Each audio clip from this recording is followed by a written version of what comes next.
दोस्तों गाइस, आज हम इस वीडियो में एक अहम टॉपिक लेकर के आए हैं। ये टॉपिक है समथिंग, एनीथिंग, समवन और एनीवन। क्योंकि आज ज़्यादातर ये देखा जाता है बच्चे इसको अच्छी तरह से अपने सेंटेंसों में यूज नहीं कर पाते हैं। इसलिए दोस्तों इस परेशानी को दूर करने के लिए हमने इस टॉपिक को बहुत अहम समझा और आपके लिए इस वीडियो लेकर के आए ताकि ये परेशानी आपकी हमेशा के लिए दूर हो जाए। आप इस वीडियो को ध्यान से देखिए और ध्यान से समझिए।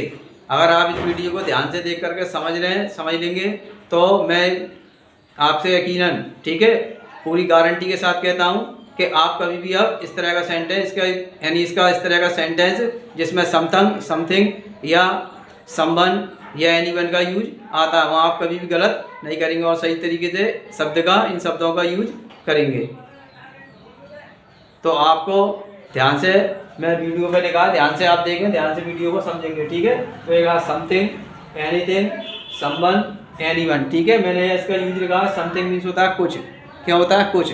क्योंकि हम इसमें बहुत कंफ्यूज हो जाते हैं। ठीक है, ऐसी एनीथिंग माने भी कुछ होता है। अब हमारी ये परेशानी होती है कि काम समथिंग का यूज करें, एनीथिंग का यूज करें। ठीक है, इसी परेशानी को, इसी कन्फ्यूजन को दूर करने के लिए वीडियो हम लाए हैं आपके लिए। ठीक है, आगे नीचे देखिए इसी तरीके समवन माने कोई होता है और एनीवन मीन्स भी कोई होता है।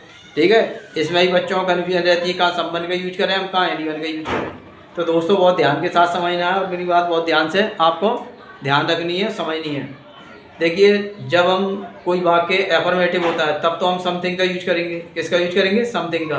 और जब वाक्य कोई एफर्मेटिव हो जाए या इंटरोगेटिव हो जाए या नेगेटिव हो जाए तब हम एनीथिंग का यूज करेंगे। किसका यूज करना है? एनीथिंग का यूज करना है। ऐसे ही जब कोई वाक्य एफर्मेटिव है तो हम कोई के लिए हम समवन का यूज करेंगे और वाक्य अगर हमारा नेगेटिव हो जाता है, इंटरोगेटिव हो जाता है, हम एनीवन का यूज करेंगे। तो ध्यान से मैंने सेंटेंस लिखे हैं आपको क्लियर करने के लिए ताकि आपकी कन्फ्यूजन दूर हो जाए हमेशा के लिए। इसलिए मैंने कुछ सेंटेंस लिखे हैं आपकी कन्फ्यूजन को दूर करने के लिए। ये मैंने पहला सेंटेंस लिखा है, सलमान कुछ खा रहा है।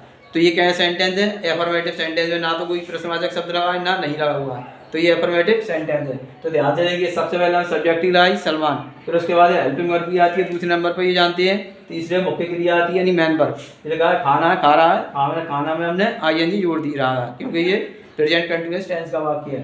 तो सलमान इज ईटिंग। ध्यान से देखिए, अब कुछ यहाँ लग करके आया तो हमने यहाँ समथिंग का यूज करा है। किसका यूज करा है? समथिंग का। या एनीथिंग का यूज नहीं करना क्योंकि ये नेगेटिव यानी नॉट नहीं लगा है। अगर नॉट लगा होता है तब हम एनीथिंग का यूज कर देते।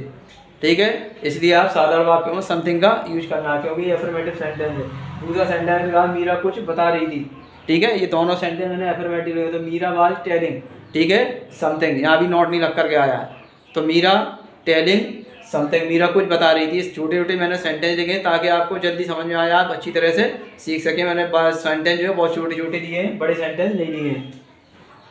अब तीसरा सेंटेंस मैंने लिया है संबंधित। ठीक है, तो लेगा कोई दरवाजे पर खटखटा रहा है, यानी कोई आता है, अगर कोई किसी को कोई पुकारता है तो दरवाजे पे आकर के खटखट करता है, दरवाजे को खटखटाता है, नहीं बजाता है वो। ठीक है, तो लिखा मैंने कोई दरवाजा खटखटा रहा है, तो संबंध इज। ठीक है, नॉकिंग है